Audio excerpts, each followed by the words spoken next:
Well, this finishes our head-to-toe chapter lecture portion of the survey. We're going to do the demonstration portion of it right now in terms of actual hands-on. Do we have any questions before we get started? No questions before we get started? Well, in this portion, I'm going to need a volunteer. Any volunteers, takers for this portion of it? Anyone? I'll do it. Sure, come on up. Thank you very much. Now, you do realize that I'm going to be touching you from head to toe. Okay. I just want to make sure you're in agreement with that. Okay, yeah. All right. So I'm going to move this right here, and I'm going to help you onto our table. Okay, is this a good place? Absolutely. All right. Okay, let me be safe here. All right, hang on. All right. All right. All right.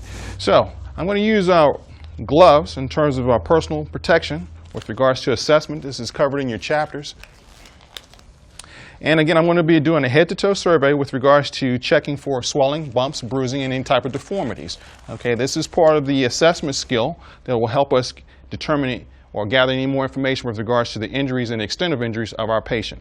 So with that being said, I'm going to talk my way through the process, which helps me remember, and if the person is sort of conscious or in and out, at least they know exactly what I'm going to do. Okay? So I'm going to start with her head and work my way down her body. So here we go.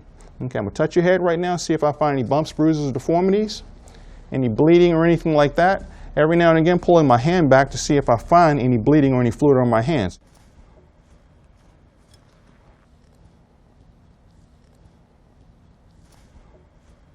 Okay, looking at the ears, the head, coming down along the face, making sure I have symmetry along the face. Okay. Looking at the neck. Looking for symmetry, looking at both sides. See if anything's out of the ordinary that I may find or see.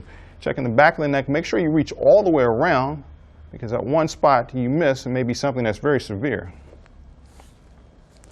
Checking the shoulders, coming down the arm, checking it very quickly, checking for any bleeding, deformities.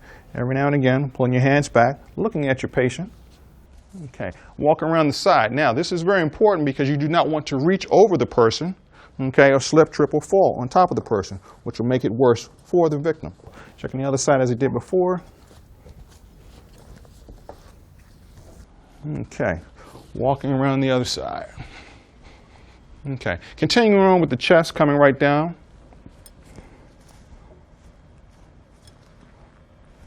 Checking the ribs also. Moving from the ribs onto the abdomen. We check the sides, and you want to check both sides evenly, and you're just pressing in to see if you have what they call rebound tenderness, or you feel something that is completely solid in the area that should not be. Okay? Okay, so now the abdomen is done. Okay, we're going to move on down to the hips. You want to take the hips and push down, and you want to push in. Feeling for any crepitus or any movement of the bones or anything of that nature, and always visualizing and looking, as well as every now and again looking at the patient's face, okay? Now this is when you have to get really personal also. You have to reach in just to make sure you're not missing any spots for any bloods, and feeling around.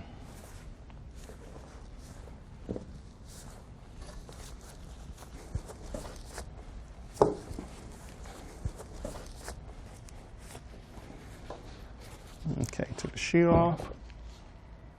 Check for warmth. Okay. And walk to the other side again. Get close and personal. Look for any blood, deformities, abrasions, bruises.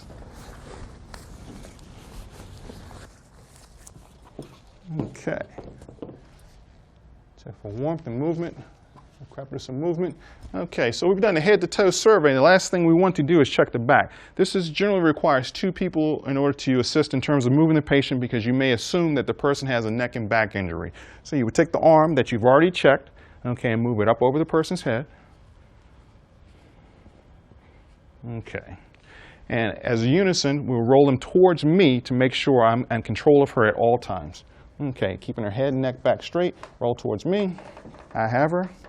Okay, checking the back of the head again, confirming your findings initially, see if anything has changed along the way. No bleeding, bumps, bruises, or crepitus found.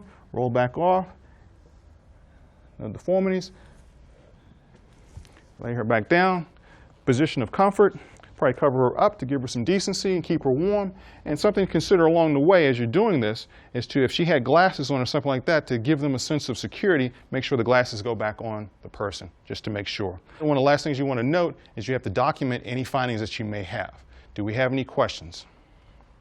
If no questions, what we're going to do right now, I'll help you up right here, and we're going to break off into the groups in order that we can demonstrate on each other and go from there, making sure we understand the head-to-toe survey and the patient assessment portion of this chapter. If no questions, we'll get started on that. Okay? All right. Thank you.